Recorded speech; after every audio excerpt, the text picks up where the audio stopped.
What is going on? Welcome, welcome, welcome. It's your girl, Maria, and it's DJ Ria as well. But we are Maria in the mix right now, tuning in. Thank you guys so much for tuning in. It is, what day is it going on? Thursday. So, we got a throwback. I have a lot of throwbacks actually to tell this special guest that we have because we kind of share a lot of similarities and go way back in a way. So we're going to get into this. I'm so excited to introduce. Hold on. Okay, we're going to get into that, but super excited to introduce drummer, producer, CEO, boss man, and motivational speaker, my amazing guest today who has all the time in the world for me, because he's been busy. Obviously, what? Trey out of jail, he has so much time, like he can't squeeze me in his schedule. But Amadeus, if you didn't know. Hey. Super producer Amadeus is in the building with us today. Let's go. What up, Queen? That was an amazing introduction. Nobody ever had the Amadeus in the background. That's pretty DJ hard. You had to throw that in for That's Maria. Pretty hard. That's pretty dope, Queen. What up, though? Not much. I'm so excited. Thank you so much for lending me your time today. Like I said, I know you're busy bailing Trey Songz out of jail, your best friend over there.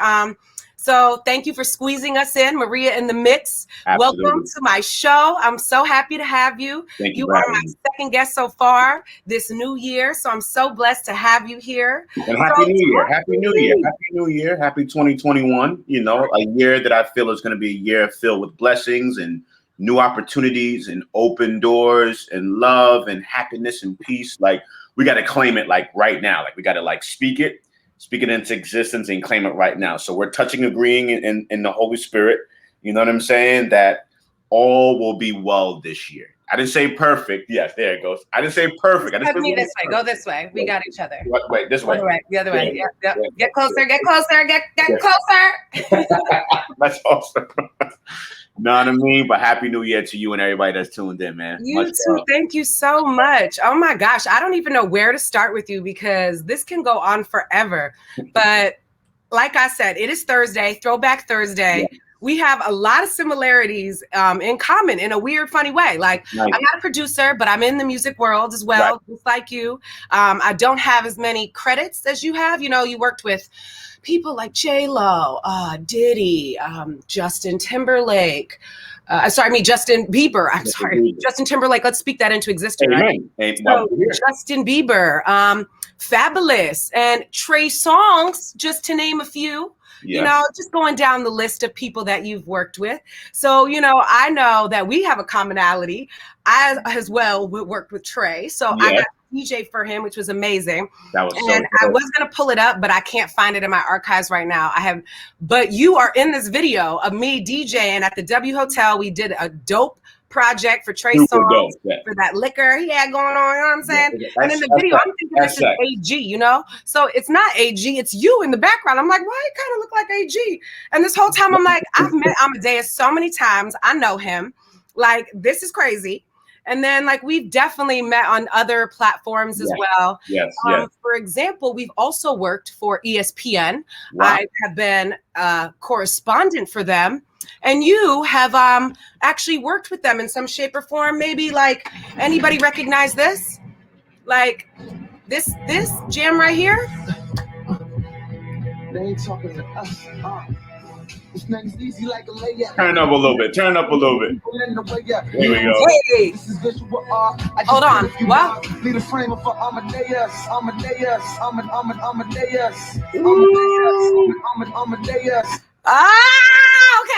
I can't give all the people all this. You know what I'm saying? Now listen, that right there might be my biggest moment, in production, in my career.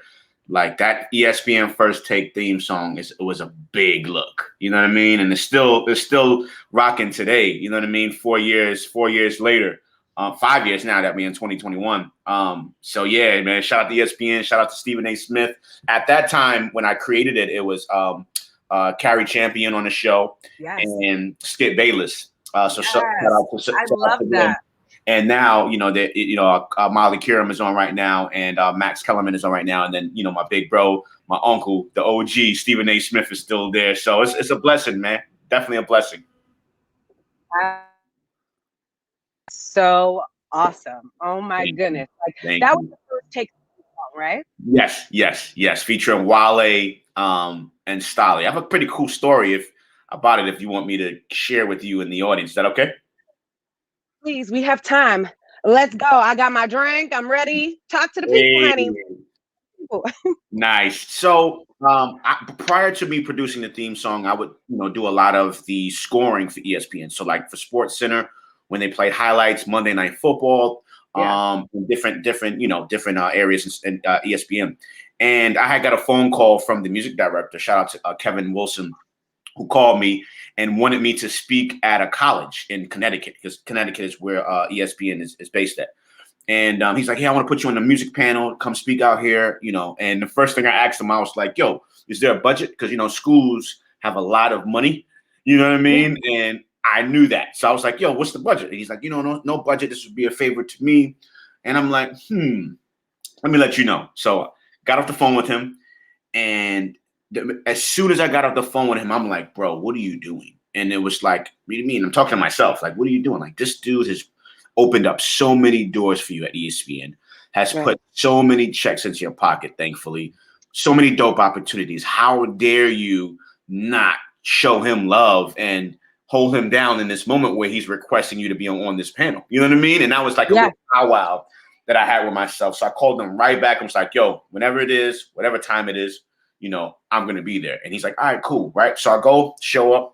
Now it was pretty far from where I was at, about 2.5 hours per way driving, but I went, spoke on the panel. Panel was amazing. After the panel, he's like, hey man, let's go have lunch. I want to, treat you guys to lunch. Nothing fancy. There's a Subway's up the street. And I'm like, bet, I love Subway. Let's go.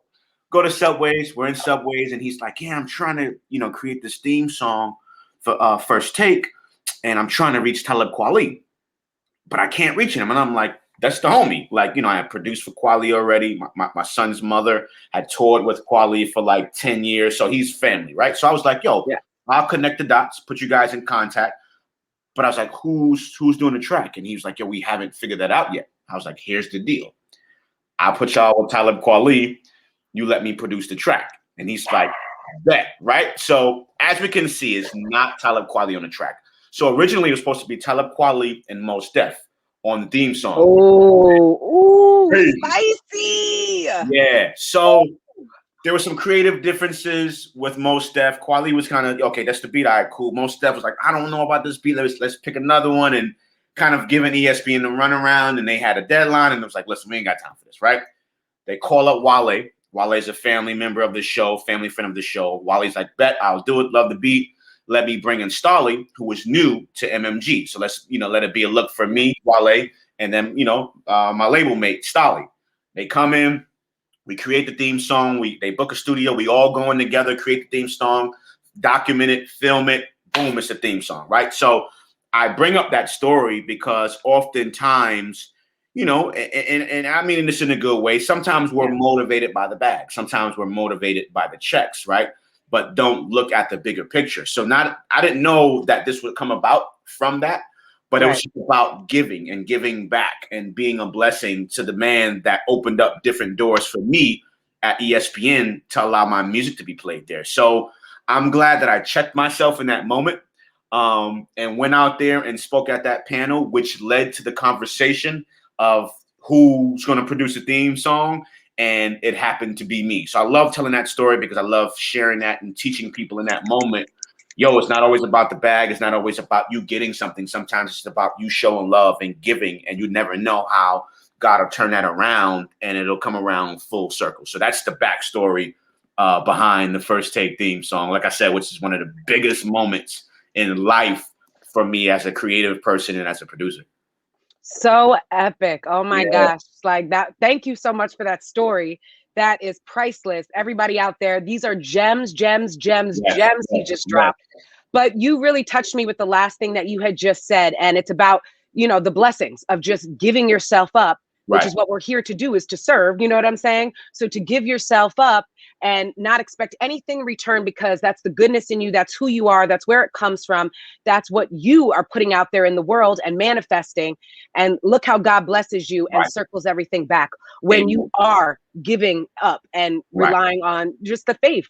Yeah. To Now like, let me add honestly on. have, Let me add on to this. Let me tell you why I did that, because it's a thin line when it comes to deciding to give or be a blessing and not, yes, charge for your services. The reason why I did that for him was based off of our relationship that we've already built and what we've done in the past. So it wasn't like I'm looking out for this dude nonstop and there's nothing in return. right, Like, we've worked already. We've built, a working and business relationship where I'm yeah, giving and he's getting, and we're both yes, receiving at the same time. So, yes, because you gotta be clear and careful with that, because there are some people that'll take from you. You know what I yes. mean? And do have the I know finances. those people. Do have the finances, do have the budget to really pay you for what you deserve or what you ask for. You know what I mean? So you got to be careful, and you got to, allow that spirit of discernment to set in to say, okay, do I give of myself to this person, to this company in this moment? Or do I go ahead and be a businessman or be a businesswoman and charge what I charge? You know what I'm saying? Because there's Oh, nothing wrong 100%. with getting what you charge for your work. So don't, so I just wanted to kind of throw that in there too, so that people that are Yes. viewing this don't get it confused. This is after we've done an exchange on a business level that I was able to say, you know what, I'll come out there and speak for free, because we've already been a blessing to one another over and over and over again. You know what I mean? And that type of situation, you be a blessing and you give. You know what I mean? Yes. So spirit of discernment, because people will use and abuse you, for real, and we don't want that to happen. Oh, no. Be careful. Trust me, being in this industry, it's a dog eat dog world, and you know how it is. You have to be able to grind, you have to be able to last out here. I always say life is a marathon, it's not a race. Where are you going? You know what I'm saying? So there's levels to this. There's levels, there's steps. You were just speaking about speaking, and being on that panel got you to these blessings that you now have. I honestly believe, Amadeus, you have a gift. God has blessed you with an amazing gift to be able to touch people. And because of your speaking gift, I know that you do college tours. You're a motivational speaker. You have the College 101 tour that you have. And I know that you travel all around the country motivating our youth, okay? The newest generations, the generations to come and plant these seeds and spread this knowledge. So let's talk about this amazing project that you started, I believe in 2015, if I'm correct, right? Correct. Yes. So let's talk about College 101 tour that you have, motivationally speaking, and just dropping these gems and blessings on our youth. Yes. So prior to the college tour, what I would do was, of course, in my own city, I'm from the Bronx, would show up to various schools if I could, you know what I mean? And speak to the kids, just encourage them and motivating them to find out what are their dreams. And then once finding out what their dreams are, to push them to chase their dreams and to live their dreams. I feel like, when we go to bed and we go to sleep young right now, no matter how old you are, what your age is, you have dreams. And I feel like those are visions that God gives us, that we are not only supposed to see when we're asleep, but when we awaken and we're alive and we're living our life each and every single day, that we're actually putting those dreams into our realities. And that's what I feel we all should be doing. Waking up every single day, doing what we love, not doing what our parents want us to do, not doing what we feel we have to do or what we need to do, but what we love. And then everything else kind of comes together. You know what I mean? So I would be on tour with Trey, and I don't care what city we would be in. I would be like, yo, where's the nearest school? You know what I'm saying? And I would try to go up to whatever school that is, gather as many students as they possibly can, and just have a little sit down and just have a little powwow with them, just of encouragement and just sharing my story and what I've what I've dealt with and what I've faced and overcome. You know what I mean? So that's how it started. And my high school friend, shout out to Mike Daniel, he kind of saw what I was doing online and was like, listen, I'm in the education field, DOE, I'm pretty strong in this area. I see what you're doing. Yeah. Let's kind of take what you're doing and structure it and really put a name and a brand behind what you're doing and start visiting colleges and really allow it to be on a professional level. And that's kind of how it came about. And the reason was growing up, I had to figure this out like on my own. I didn't have, the do's and the don'ts and someone saying, hey, do this, don't do that, don't do that, don't do that. I had to figure it out along the way.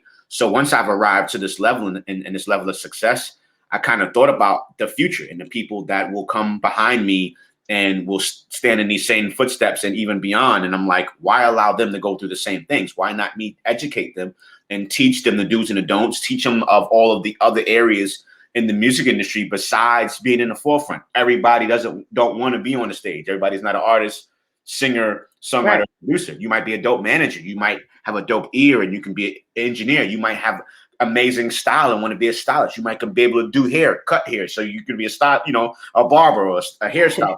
So many different areas. And when we go into these rooms and we talk about it, like to see the phases of like, wow, I didn't know I can do that in the music business. And it's like, yeah, when you see a Chris Brown, you see a Trey Songz, you see a Keisha Cole, a Ashanti, it's a whole team that's behind them that help push them where they are. They're not just made up of one person and it's a whole team that do different things that help push them as a brand and as a product. And it's been great. Like you said, we've been doing it for a few years, had to shut down because of the pandemic, obviously. But imagine a young kid like myself from the Bronx.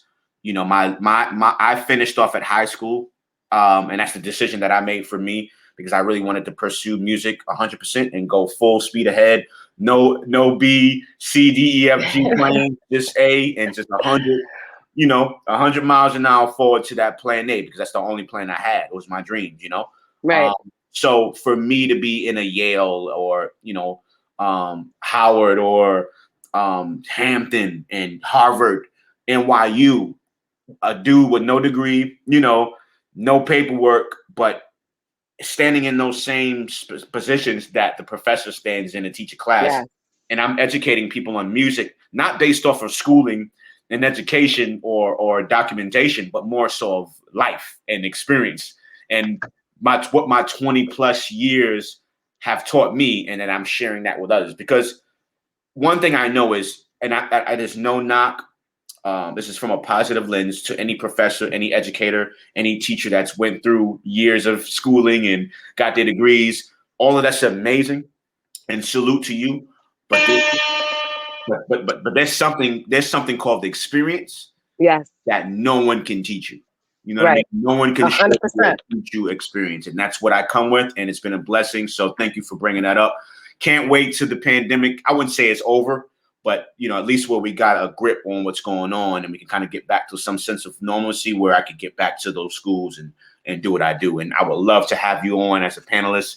I would love to. You know what I mean? Because that's what it is. I would love to. It's an actual panel. It started with just me, and I would take an hour or two and just speak with myself. But I was like, nah, I want to bring in other people that are awesome at what they do and let them speak on what it is that they do. So you represent the DJs, you representing, beauty and elegance and bossness in your own right would be a super dope addition. So once we're back to normal, got to have you on that thing. You know what I mean? Please. I would be honored and blessed. That's one of the biggest things to me. I grew up New York City, LES baby, Lower East Side. So I'm from here, born and raised. I'm an inner city kid. I know what it means so much to just give back to our communities. And we are in such literally fingertip reach of schools and places that we could walk to this and walk to that. I've been a part of those systems. I went to schools and taught gym, basketball, all different sports. I went, I work with Nike, other people in general, went to schools, motivational speaker as well, speaking to young women, especially young girls that definitely need that mentorship, especially in the crazy thotty world we got going on today. I personally want to be a representation of that so that they can look up to me or look up to women like me that, are successful doing other things and not just one thing. One of the biggest things I always tell the kids that I work with, when I ask them about careers and things in life, don't give me one answer. I want 2, 3, 4, because what if that doesn't work out? Think about it. My basketball career didn't work out. I had a chance to play overseas, all this other stuff I did. I made it to the WNBA, failed my physical, all this other stuff. And I was like, what am I going to do? Wow. I was fortunate because of my background in school. I had a sports business background, worked for the Knicks, the New York Rangers, this and that. I never would have fathomed that. But, it all started with all of that and then changing careers. So I always try to influence the young kids in their lives, especially athletes and stuff. when your career and things don't work out, what are you going to do? What are you going to fall back on? You have so much going for you, especially women. You know, we have to finish all 4 years of school and things like that, for college to get anywhere. So take advantage of that, get your education. It's free half the time for a lot of these people, athletes specifically. But if you don't have those opportunities, like finish, get your education in whatever you're doing and be able to excel in the world, because like I said, it's a marathon, not a race. So you got to be able to level up at all different things. And all of the things that I do, same with you, kind of all circle one another. You being a drummer, starting off as a drummer, now a boss, CEO, working with artists, circling with artists, you know, artists you might have never met before. Now you're crossing paths, all because of those relationships and those levels that you took. And one of the biggest things you said, which I really, the gems you're dropping, was the trials and error of this, especially being in this industry and being a creative and an entrepreneur. You have to be able to fail. Like you have to be able to, you know, try this, try that. And if it doesn't work, or if this relationship doesn't work, you know, no bad blood, you know, take it with a grain of salt and keep it moving, you know, because if not, you're going to become stagnant. It's going to overpower you. And this world is, like I said, a dog eat world. Everybody's just going at each other's throat. And it's kind of like Hunger Games, like the strongest survive. So that gem you dropped is huge. Is there anything that you might have taken back or anything you wish you ever redid in life? Speaking of the trials and errors that you have encountered? You know, I honestly don't have any regrets. And even before I answer that question, I just want to take a moment to celebrate you and, you know, me hearing that story of your basketball dreams and, you know, it not working out. I'm sure you would have smoked in the WNBA. You know what I mean? I was the first Skylar Diggins. I was the first. I believe all of that. That's like, because they only had like, well, obviously there's my icons, Sue Bird, Tina Thompson, like all of those, Cynthia Cooper, etc. You know, the girly girls of certain stuff. But like, there was nobody that was like, besides Lisa Leslie, there was nobody after that age gap that was going to do TV, film, Maybelline commercials, you know, cover girl. That's what I wanted. And that's definitely you. But, you know, you didn't give up, you know, even though that didn't work out. You know, we still have DJ Rhea, you know, and music is, you know, sports is amazing. And, you know, I love sports. It's a great sense of entertainment. It's great, right? But it's something special about music. You know what I mean? Music is healing. Music can cure. It's so many different roles that music plays, and music is all around the world, and it's accepted by everyone. I mean, I'm sure there's different genres, and people like what they like, but imagine the world with no music. Like I couldn't even fathom that. Like you couldn't even do it. So I'm grateful, you know, and we're grateful to have you in the music world with us. You are definitely a gem and a diamond in what you do in music, representing for the women of the industry, but being a real lady, being a real queen, you know, a real woman of integrity. And I'm speaking from experience of, you know, working alongside you that night at the W Hotel with Trey Songz. Like you were a beautiful person inside out, but you were about your business. You know what I mean? It's like, well, I'm DJ Rhea. I'm not. What's the word I'm looking for? I'm not starstruck. Like it's a level of respect. Cool for everybody. Cool, you're Trey. Cool, all right, but you're not starstruck. You knew what you possessed. You brought it that night. You took instruction extremely well with me. Like, play this. Go there. Boom, boom, boom. Go there. And you just deliver it, man. And that's what it takes, you know? So I appreciate you. Any young lady that's out there, whether you're younger, whether you're maybe possibly DJ Rhea's same age or even older, like this woman is an example of what not giving up looks like, that you can be beautiful and can be ladylike and break somebody's ankles on that court and come off that court and be like, you know what I'm saying? And spin it and do what it does. Cause she's dressed down right now. Well, listen, I've seen it turned up now. Don't get it twisted. This is like, this is just my lounge houseware. Don't get it twisted. I'm just saying. But no, salute to you, Queen. And you are inspiration for every little girl, every female. And it's not just about young girls either, because I saw a video, and I'm going off in a tangent, but when the Lord speaks, you just gotta let him. I love this. Please, honey. I saw a video. My sister sent me a video 2 nights ago that changed my life. In what's today? Today is the 28th. In 2 days, in 2 days, God willing, I will be 40 years old. Yes, happy birthday. No, so thank you. It's a milestone. Oh, I know I like you, Aquarius, baby. Yo, I ain't gonna lie though. That's why we besties. I'm an Aries, honey, so we are very Got you. Yes. So I ain't gonna lie though, Queen. Like, I was a little nervous.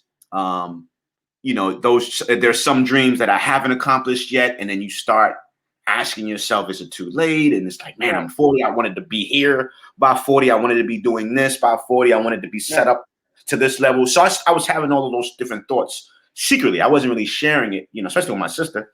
So she sends me a video, and it's a Black queen. I don't know who she is. And she's basically talking about how her dreams as a little girl came true for her at the age of 44.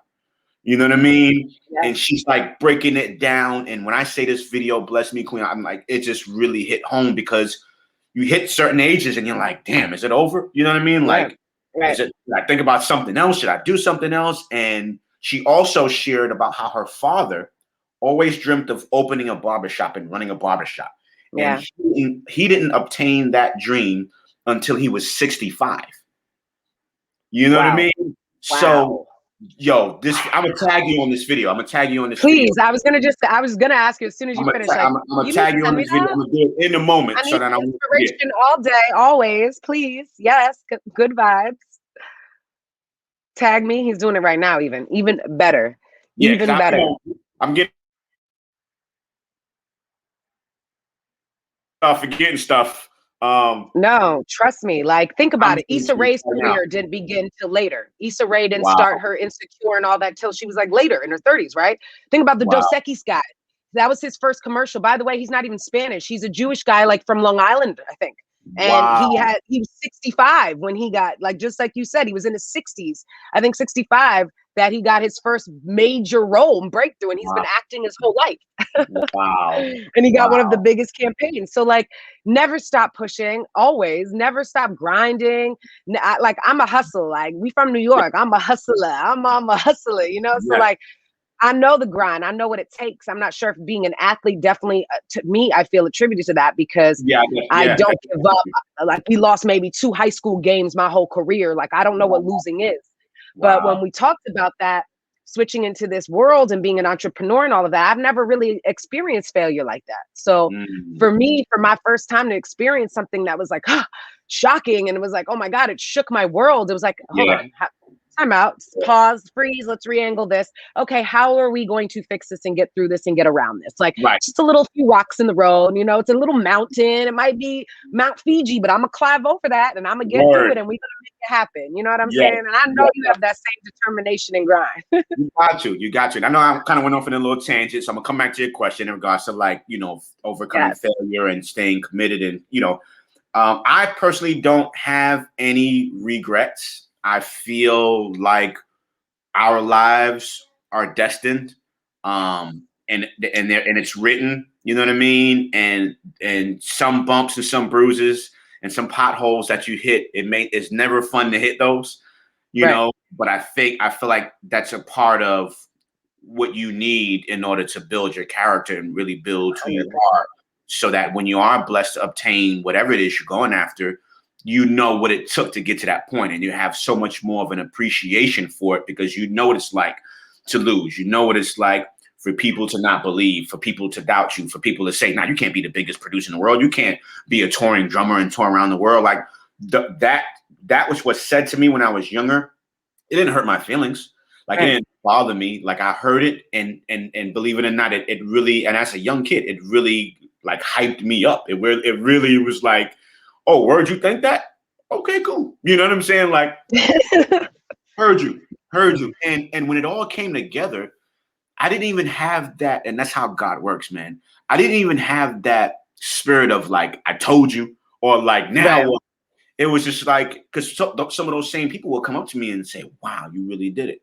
You know what I mean? And it would be my response would be, yeah. And I believed in myself. I know what God told me.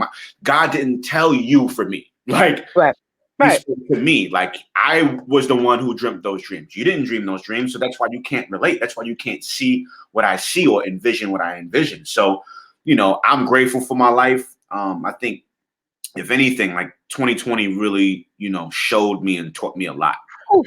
Everybody, honey. You know Everybody. what I mean? Like it really, the world. yeah, it put a lot into perspective, right? Because I have a residency at Dre's and in Vegas, so I flew there every weekend to perform and My perform with Trey. Just moving, right? Doing the college tour. You so used to living life and doing what you normally do, and then you really, and I'll speak for me, you start taking advantage of that. You start not being as appreciative towards it because it's what you do on a normal basis. But when this pandemic hit and the world was like, nah, sit your ass down, bro. You know what I'm saying? And no, you're not going to Vegas every weekend. And no, you're not doing no shows. And no, you're not doing any college tours and no events and no networking events and no studio. It was just like, have a seat. Now, how do you like that? Because I remember when, you would be tired and you got, damn, I got to go to Vegas again. Whew, I got to get on damn, I got to go to work. Yo, I tell you, I bet you $100. I never say that again. Never. And I mean that. I'm not just saying it just to say it because the sound was good. Yo, when we open back up and we're able to do what we love to do and get back to doing what we're doing, I won't complain again. Tired or not, I'm gonna be like, man, like man, yo, for real. So I haven't touched the drums in a year. And thankfully, we're working on something. We're working on something virtual with Trey. I'll leave it at that. And it'll be my first time seeing the drum set, touching the drums, seeing my brothers, my band members, seeing Trey, I would say in over a year. I was talking to my son about it because I don't know if it's because of my sign or just my makeup. Like I'm very in tune to like my feelings and like I'm very emotional. Like I'm a big crier. And I'm not ashamed. Like it's who I am. It's what I am. Right. And I was telling my son, I was like, yo, bro, I hope I don't like burst into like tears when I see the drums and like sit down. Because and I'm cool with it. Like I'm cool with it. I might even document it and share it, man, because it just shows you what love and passion is like and what it is. People say they love what they do. It's like, nah, B, do you shed tears because you haven't been able to do it for a year? And that's kind of like where I'm at with it, man. So whenever I leave Sunday, so I'm gonna be on the plane for the first time in the year. Like, ooh, where you going? Going to LA. Ooh, to do what? So we're working on something. We're working on a virtual show. I'll leave it at that. So I ain't gonna lie, I was definitely shitting bricks. I had to have many conversations, with my family, and I know a few flight attendants from flying all my life that reached out to me and was encouraging and gave me some advice and kind of calmed my nerves in regards to how Delta's been moving and the rules and everything. So thank God I haven't had the virus. I'm a lot. Like I'm the guy that if I touched this wall, I'm like,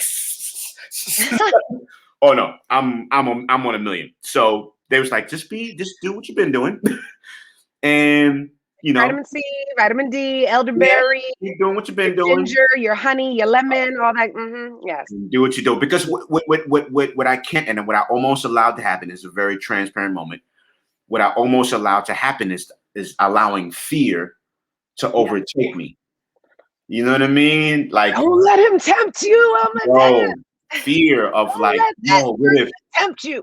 All the what ifs of like, what if I was like, bro, you better go back and beat the hell out of them drums. Two, go get that bag that you need. You know what I'm saying? Like all of those different things you need. And it was like, what if this is what it is for the next 5 years? And I'm not speaking anything into this. I'm just being real. No. What if this is what it is? So you're not going to perform ever again. So you're not going to play. You're not going to travel. You're just going to sit in your four walls at home and hide from this thing? Or are you going to do what you've been doing, protect yourself, do the best that you can do, remain prayerful, and go do what you do? And that was kind of what the decision process was like for me. So I leave, a day after my birthday. Look at these blessings, God literally. Is he saying, "Oh, birthday, here's a present, honey. Yeah. Oh, here's the bag, honey. Yo.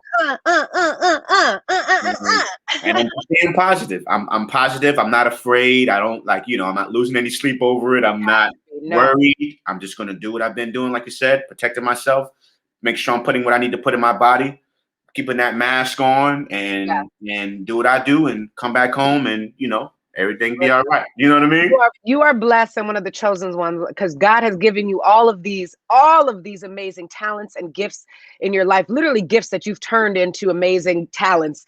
Right. And it's so awesome. And you should receive all of those. Just keep vibrating high, keep that frequency high, keep manifesting all of those amazing things. Because just like you said, quarantine has been the biggest blessing for me. And I know there has been unfortunate times and situations for family and people, and my heart goes out to them as well. And I'm praying for them and giving them love and strength. And I think I even might have had this COVID in January, February last year, like a whole year ago, and didn't even know because they didn't come out with the symptoms till after March around my birthday. Yeah. And I'm like, oh, I think I might have had this because I missed DJing at Super Bowl. I missed the latest Super Bowl ever in life in Miami because of this. So all of this though literally was a blessing, made me sit down. I had the same similar lifestyle as you. I'm always here. I have 3 or 4 jobs. I'm doing something else. Every day is different for me. I never complain. I love getting up. But even if I was I got to do this, I might cram my day, I still get it done. But I was just moving, just like you said. And I wasn't that I was unappreciative, but I was just moving, not thinking, just doing like a robot. And finally, when I got to sit down and be in tune with myself and just in my peace. And it's funny, I'm an extrovert, but I'm such an introvert. I love to be home. I love to be in my little pod over here. I love to just relax, just like your phone energy. Once you use all that power up, right? The phone dies. You're just like you're an energy source. So you go out there, you're giving, you're using.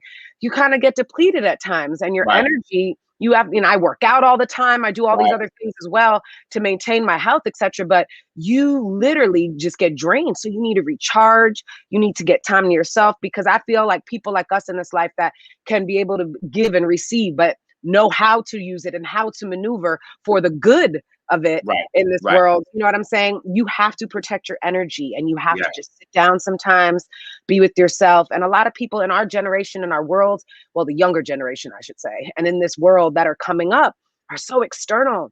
Yeah. All about this. I need this to, and it's honey, you will never get anywhere in life unless you tap into here, unless you tap into here, unless you deal with all of this in here. Because just like in a relationship or anything, you can't be able to give yourself to somebody if you're not good here. You know what I'm saying? So even if I'm in a bad mood or something, I'm not going to go out. I tell my friends that don't come out and ruin the vibe for people and the energy. It's contagious. Don't do that. So I'm stay at home, get your little glass of wine, do whatever you got to do, take a bath, relax, woosah, listen to some music, something. Get yourself together and then come out on a better day, So that's what you got to protect your energy and you got to protect other people's energy because there is good and evil. There is God and the devil, I believe in. So I know that there are those temptations and there is that out there, but you got to be able to be stronger than anything and fight every day and be able to go and be ready. Because who knows? This world is just like Kobe always said, there's no tomorrow. You never know the time that you have on this earth. You know what I'm saying? So it's insane. You really have to take advantage of that. Yes. And this pandemic, like you had said, has taught me and you and others, I believe, so much. Amen. Amen. Amen. I'm glad you shared. Thanks for sharing. Yes. Oh my goodness. It was ridiculous. Listen, you even just touched a point. I still can't believe you haven't touched the drums. I don't know if these people know because we have so much to talk about, and I'm so elated just talking to you about everything that you got going on. But we need to even scroll back to how you even got into this. So shout out to the BX, the Boogie Down Bronx, Claremont section where you reign from, honey. Hey.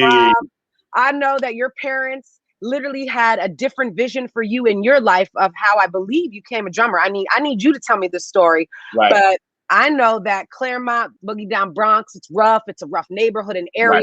And you could have easily got caught up in the streets, but you chose a different path. So we need to talk about how you became who you are today. Yes. Yeah, man. You nailed it, man. You laid everything out perfectly. I cut all that off so you could get right to the point for us. Nah, you killed it. You killed it. So yeah, my parents sacrificed, sent me and my siblings to Catholic school, which I hated. Growing up in the Bronx. By the way. Huh? Which school? So I went to the first school was St. Augustine School of the Arts. Yes. Okay. I went from there to Christ the King. And yeah, wow. in Concourse. Okay. And then in high school was Cardinal Hayes High School. Ooh, okay. That was the journey. So I went grade, to St. Michael, so I know. Oh, yeah? Yes, I went to St. Michael, so I know all about y'all. Actually, a rival to us, by the way, in football. Yes, I know. Yes. So 4th grade was where it all started for me. In the school that I attended, we were able to learn a musical instrument. I wanted to learn the trumpet or the saxophone. Nice. Was absent on the day that we were able to choose the instrument. So when I returned the following day, those slots were taken for those instruments. There were 2 slots left for either violin or percussion. And, you know, like I said, I'm from the Bronx. I'm from the hood. I already had to dress up to go to Catholic school in the slacks, shirt and tie and shoes. So I was already a target. What I wasn't going to do was add a violin case to it. And me walking through the hood of violin case. So I didn't know what percussion meant, but I was like, we're going to go with that. We're going to go with that one. Whatever that is, we're going to do that. I love it. I love it. Walked into the class and learned in that moment that I had to do everything to do with rhythm. So drums, xylophones, congos, bongos, cowbell, the woodblock. And I'm like, okay, cool. Because I never had any desires or aspirations to be a musician, period. Right. But, you know, I learned an instrument. It's pretty cool. The teacher sits down and he's like, hey, I'm going to play this drum pattern. I'm going to go around the room to see if there's anyone else that can play the drum patterns, right? Plays the pattern, goes around the room. I sit on the drums. I play the pattern. Comes back around the room, plays a different pattern. I sit down. I play the pattern. And everybody in the room is like, what's going on here? And even I'm like, what's going on here? And he's like, have you played drums before? And I'm like, no. And he's like, well, wow. guess we got something here. And that was the moment where it all happened. And I still didn't fall in love with drums as of yet. I was a kid that loved attention. So I, in that moment, fell in love with the fact that everybody in the class loved what I was doing and was infatuated about that. And was I cannot with you. I was excited about that. All the girls in the class. I cannot. Oh, that's so cool. And I was like, you like that? Like you ladies, man, I cannot. You like that? Yeah, we're gonna rock out with these drums. So later on was kind of when I developed the love and the passion for it. You know, went to church, which is where it all really developed for me as a musician. And that's where I got all of the seasoning and the spice and the swag, you know, as a musician. And that's when I fell in love with it. And then the rest is history. You know what I mean? I love it. That is one of the coolest stories. I love the fact that you had to take an instrument. I had to do the same in my school. You had to play an instrument. Right, you had to, yeah. Starting in 3rd grade in my school, wow. You had to pick. I was in the violin, and I was in the orchestra. So when you said the violin, I was like, don't be hating. But no, it was kind of boring after a few years. So I picked up the flute in 6th grade, and I just jammed on with that and went into the jazz band.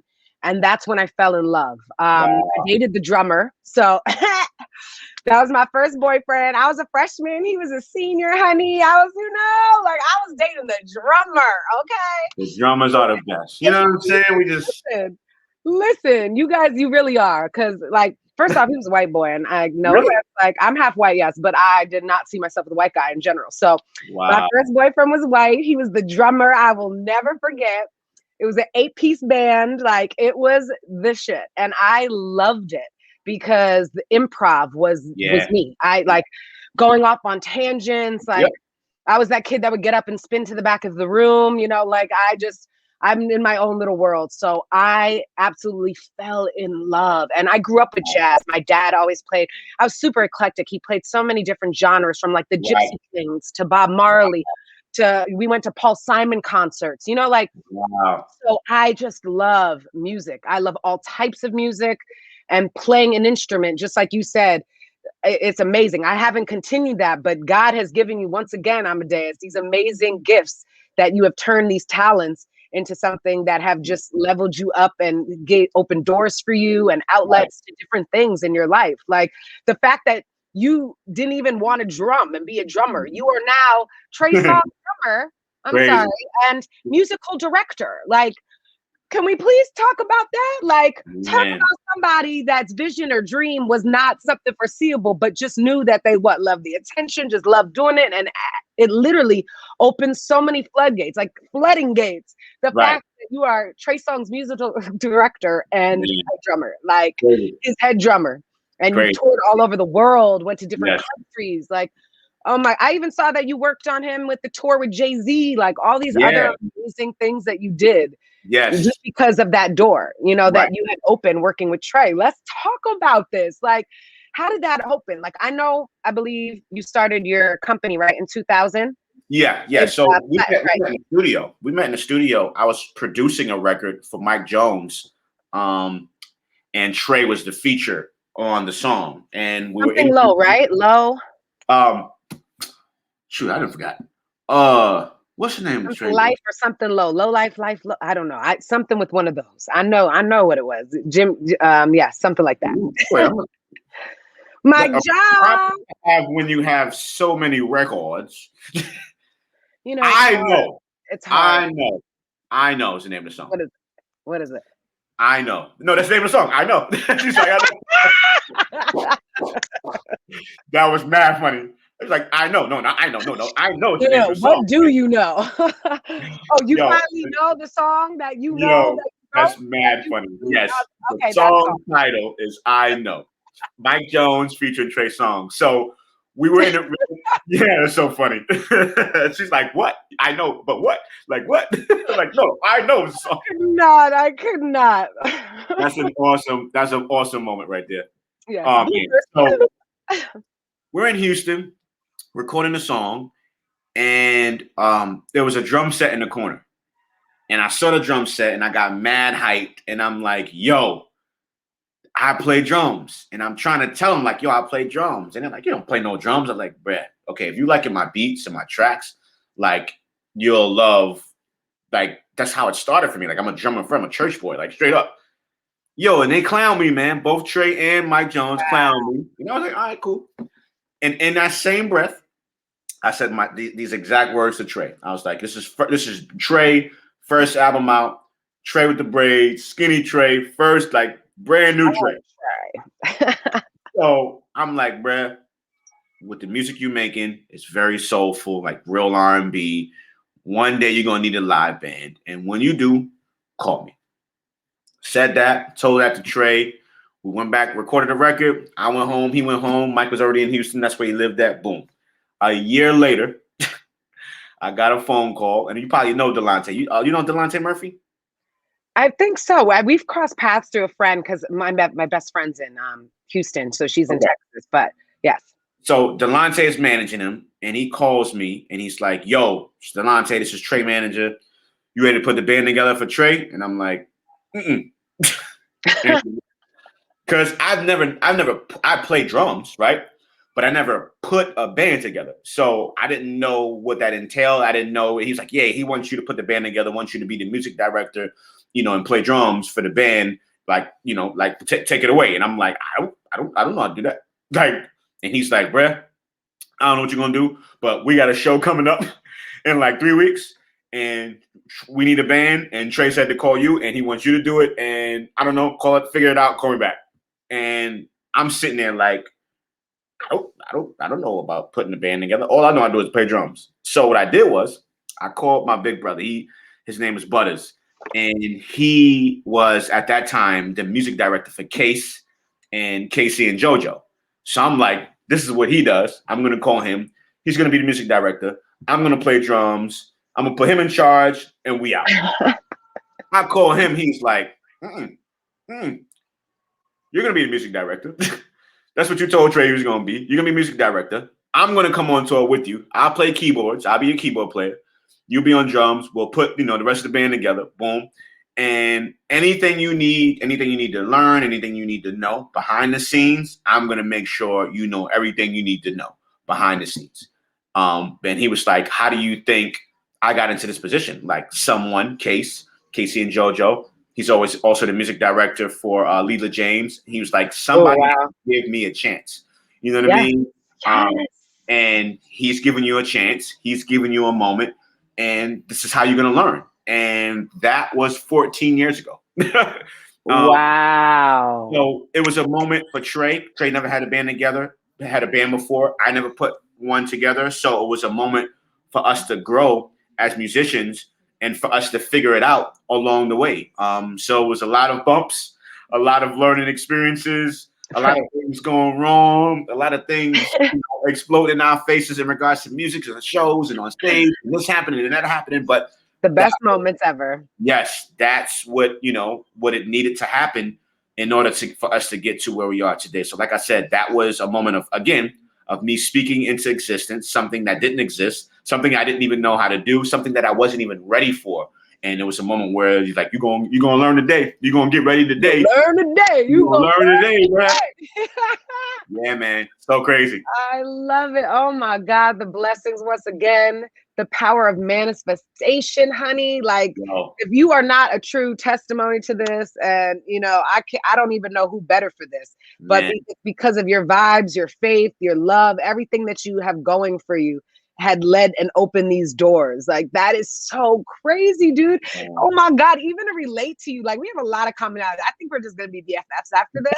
But I literally worked for the NHL. I don't know anything about hockey. I don't know anything about hockey. I don't know anything about anything. Okay. I worked for the New York Knicks, and I remember 3 years in, one of my friends was leaving the position over on the Rangers side, on the New York Rangers, and came to me and was like, hey, listen, there's a spot open. I'm going to put you up for this position. And I'm like, huh? I'm like, I don't know anything about hockey. So I told people, I was like, what am I going to say in this interview when I talk to the VP of event presentation? This man runs event presentation for all of the arena, for all three teams, Knicks, Rangers, Liberty. I'm like, okay, what am I going to say to him? So honesty is key. My parents always taught me, be honest. I literally went there and told him I was honest. I said, hey, I don't know why you have me here for this position to be the floor director and run the arena for the New York Rangers. Wow. I don't know anything about hockey, so I don't know why I'm here. And he said, what? He's like, listen, we hire you, and why we're hiring you is because it's your personality. All it has to do is with you and your personality, and the rest will come. The ice guys will teach you or something how to, to what the red zone is and all this, ice crew and all this. And I managed 2 staffs. I ran the arena. I'm up and down the floor in heels, running up to the 300s and putting on performances. And it was insane. And I got to work with talent. And that was one of the things that I loved, because I did the anthem singers, the color guard. I got to introduce them. We did all of the things in presentation, and you had to be on time. You had to be on the doors. There was a script. Yeah. I had no clue what to do. I had no clue what was going on. Yes, I'm in acting and all this, but that didn't come later into my life, like modeling and all of that, till after I left the garden. So I'm in these positions. You want me to read 20-something pages worth of script, and I have to time this. I have 10 seconds. If not, we get fined $10,000 from the NHL. Like, if I'm not, we have all these people off the ice after this presentation, like all these things. And I'm just like, huh? But because my boss believed in me and gave me that chance and that opportunity, was a blessing. And I'm so happy that that blessing occurred for you in so many ways, because of your friend, and literally put you in a position to now be the musical director of Trey Songz, head drummer, lead drummer, all these amazing things, not knowing that you would have ever been in this position because of that good faith of that person believing in you and putting that battery in your back and like, you got this. You know what I'm saying? And all you need is that little hope from somebody, and that little push, and that little, you know what I'm saying, to help you believe in yourself, for those good affirmations. And I think that's so awesome and such a blessing, because I know that's exactly what you do when you motivatedly speak, because you motivated me, and I'm off a high right now, like, ooh, this what you got going on, and what he's doing. I didn't know that. My stories reflect this. Yeah. So like, I didn't know that about you. So to learn that about you, crazy. Yes, like I really feel like because of you and just, looking up to you being in this game, I feel the same way, just like to people like you, honestly, for the platform that you had, for the things that you've achieved, from the foundation that you started up until where you are building and keep going and where you're going. So it really means so much to me as well. And I know other people that are listening out there, everybody, your fans, your family, your friends, that you are this motivation and you are this aspiration that we can all live up to, because you are a true testament to it. Man, so like, that is so awesome. Man. Yes, honey. Yes. I love it.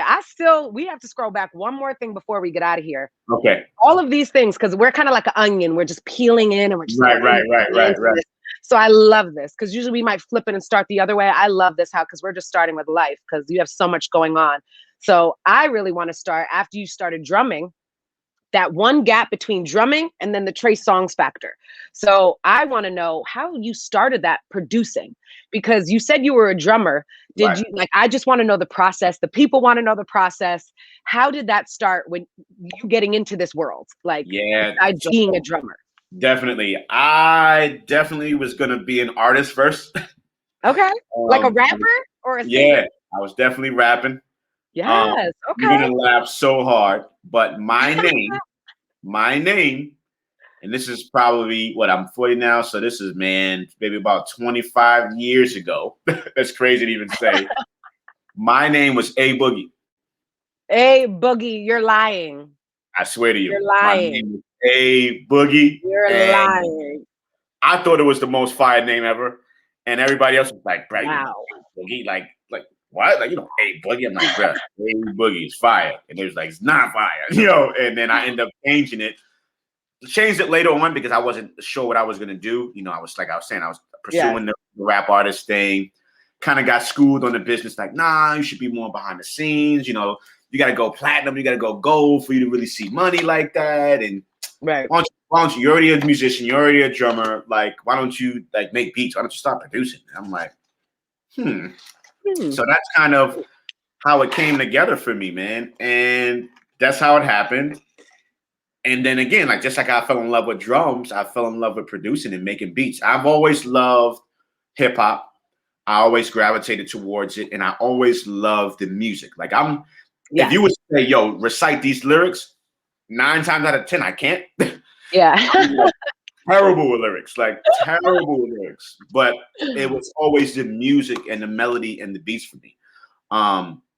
So yeah, I fell in love with making beats and production, and decided that I was like, I'm gonna be a musician and a producer. I want to tour the world eventually one day. I want to play Madison Square Garden.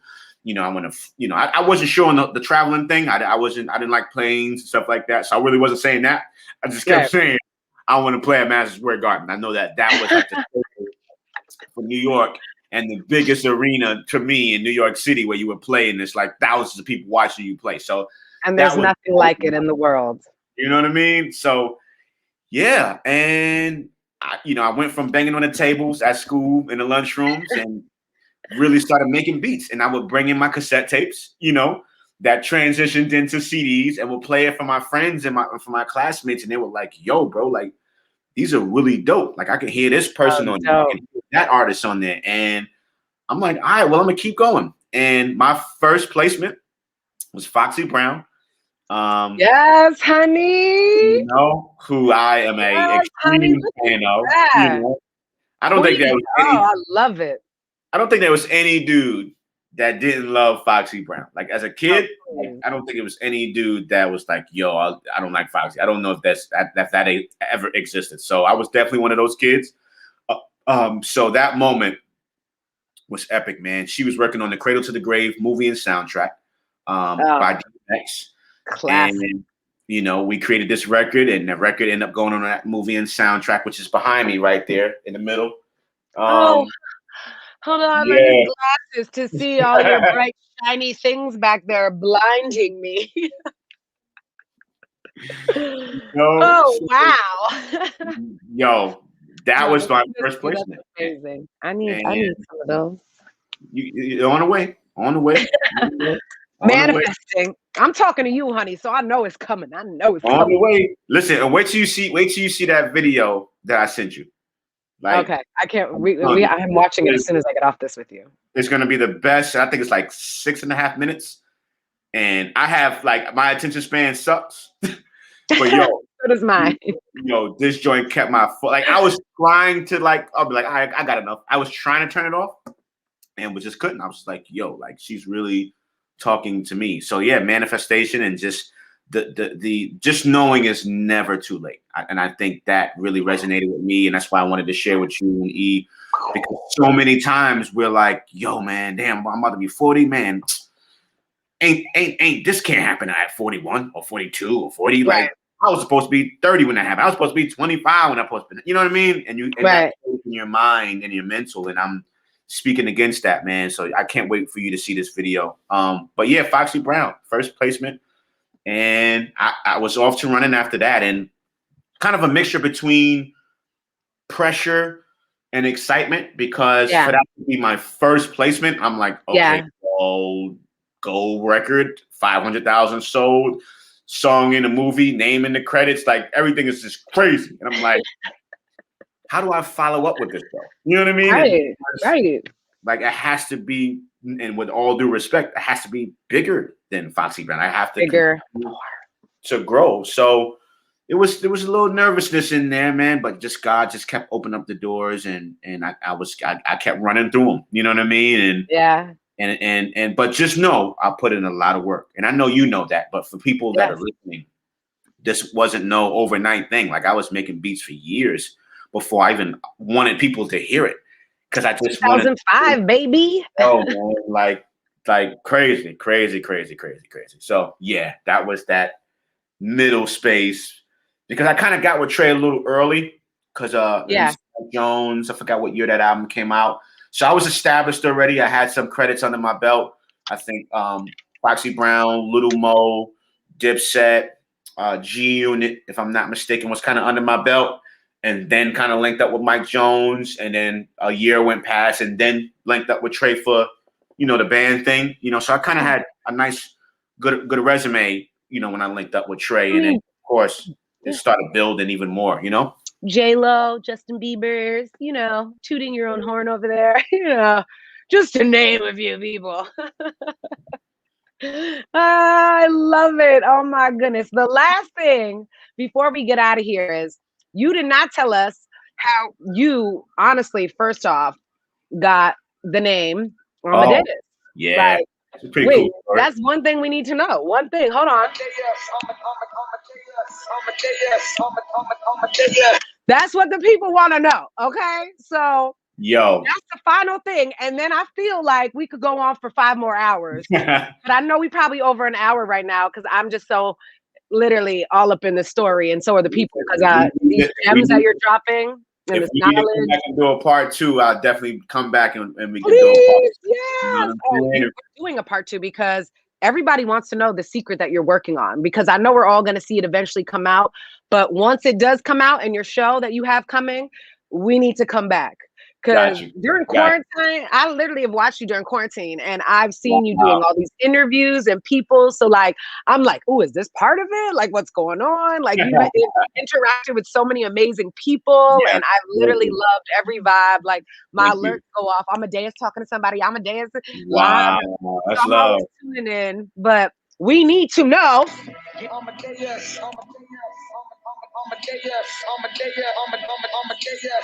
How we got that name.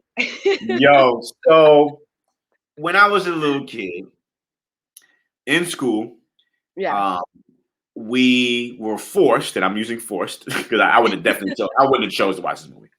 We were forced to watch the movie Amadeus. And I wasn't really locked in or tuned in, because I was excited. I was definitely fresh. You know that word. Don't be so fresh. I was definitely one of those fresh little kids. So got you. What was exciting for me was in class, they was going to shut the lights out, and I was going to sit next to 2 little girls, and we were going to watch the movie. So that was how you and Trey Songz get along. You and Mr. Panty Dropper. It started off early. Now I see why you listen for each other.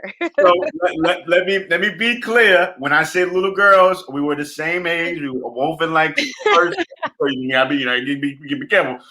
The story I'm telling. You were a child as well. I was a child. When you were a child. We were in the same class. We were in like first or second or third grade, somewhere around there. I was little. I was a baby. You gotta be good. People would be like,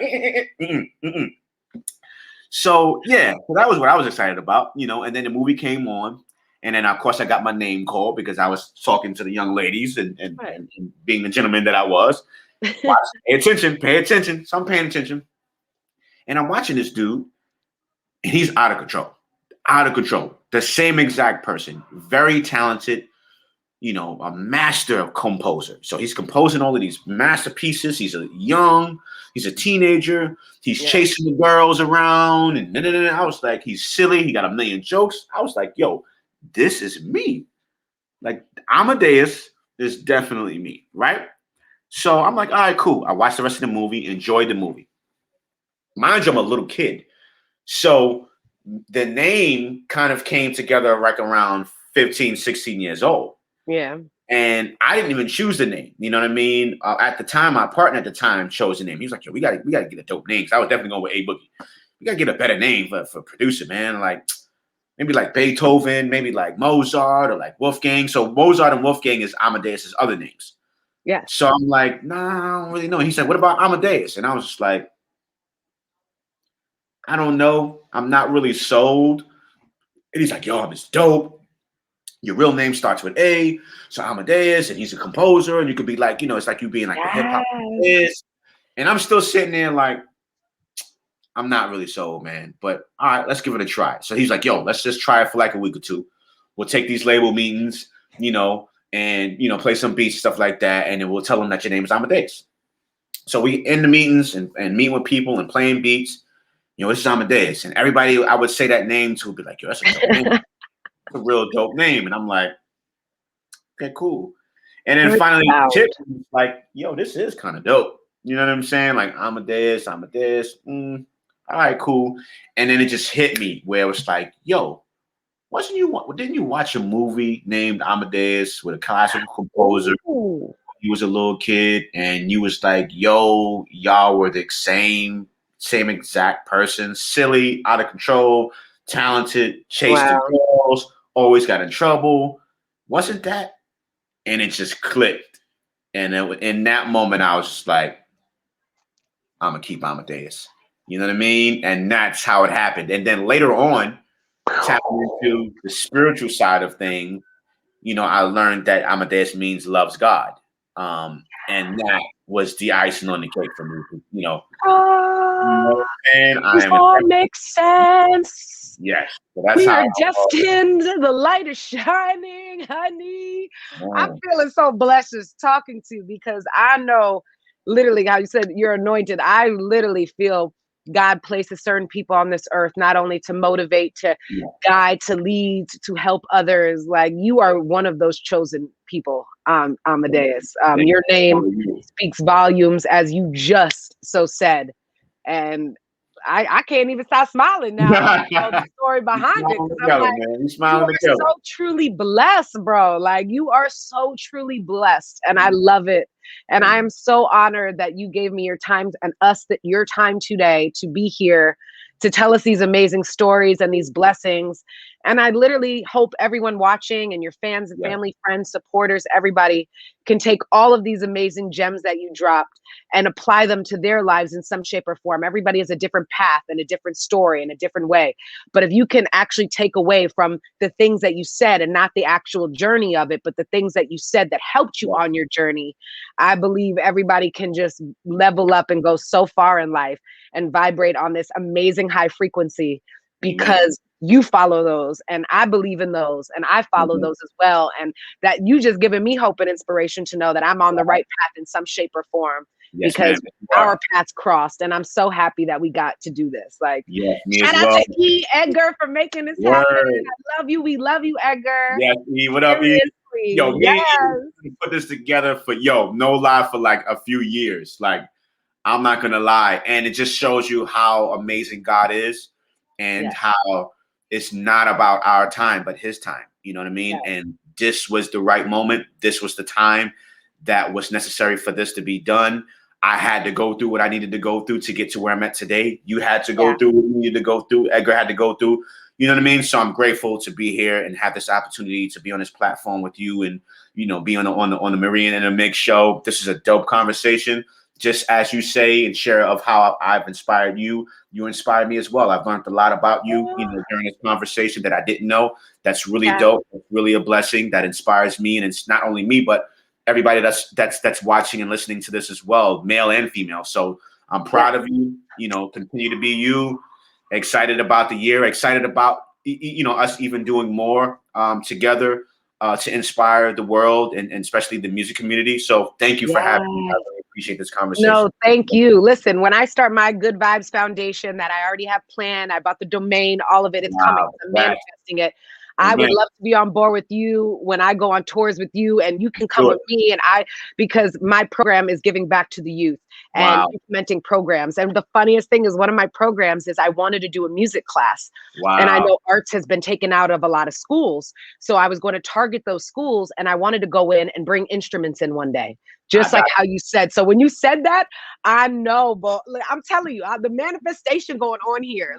I know I'm on the right path, because I'm gonna bring Amadeus in. He gonna do the drums. I'm gonna sit here and play flute and violin, and we gonna inspire these kids to grab an instrument. Exactly. And they can be the next Amadeus or DJ Rhea. And it's gonna be amazing. And I literally see all of this happening, and I cannot wait.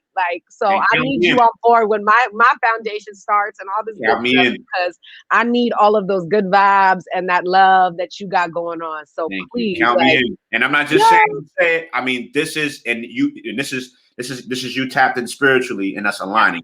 Dead serious. All jokes aside, this is a new thing that I've actually tapping into right now, and more from the teaching lens, more from actual education and actual going into the schools and teaching music appreciation. Seriously. So, and I actually joined forces with a school that is across the street from where I grew up at. And they brought this to me, and the fact that you're you're co-signing and you know what I mean? And it's crazy how it just comes full circle. So I'm not saying it just to say it, because it sounds good. I'm a man of my word, and this is what I'm passionate about. So when you are up and running, with your foundation, please lock me in for drums, and no one else for drums. That's me right there. That's my spot. Nobody else has that. This is on camera. Everybody's watching this. We have the footage. We have the ESPN footage right here. We have the replay. Yes. I'm happy. Thank you so much, man. No, I'm so happy. This was so awesome. Thank you. Hold on. Thank you. Thank you. Thank you. This is easy like the layup. Been over time with the grind, I got my weight up. Busting through these lines like cheese, time to pay up. Break the flow sky high. Say what? Say what? What's wrong with all these haters? They lying. And now I'm saying, I try to pull my partners on, we always gonna be first. Yes, I love it. Amadeus. Thank you so much once again, everybody. Tap in. Amadeus, where can the people find you besides right over there in your, talk to us? Where can they find you and tap in? Yeah, I'm on Twitter as well. Producer Amadeus. Amadeus spelled as it's on the screen. AMADEUS on Twitter. As you see, the IG is there. Amadeus PBM.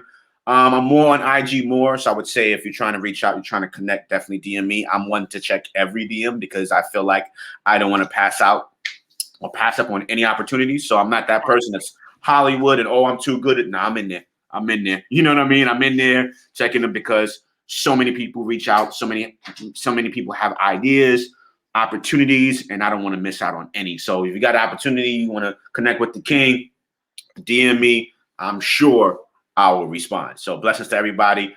Queen Rhea, appreciate you. Edgar, appreciate you, man. Thank you for this conversation. It was epic. Thank you. You're epic. I love you. I love you. I love you. And I thank you. I thank you. I thank you. Mwah. The people love you, everybody. Once again, thank you for tuning in. This is Maria in the Mix with our epic, amazing guest, Amadeus. BPM, baby. BPM. Platinum Boy.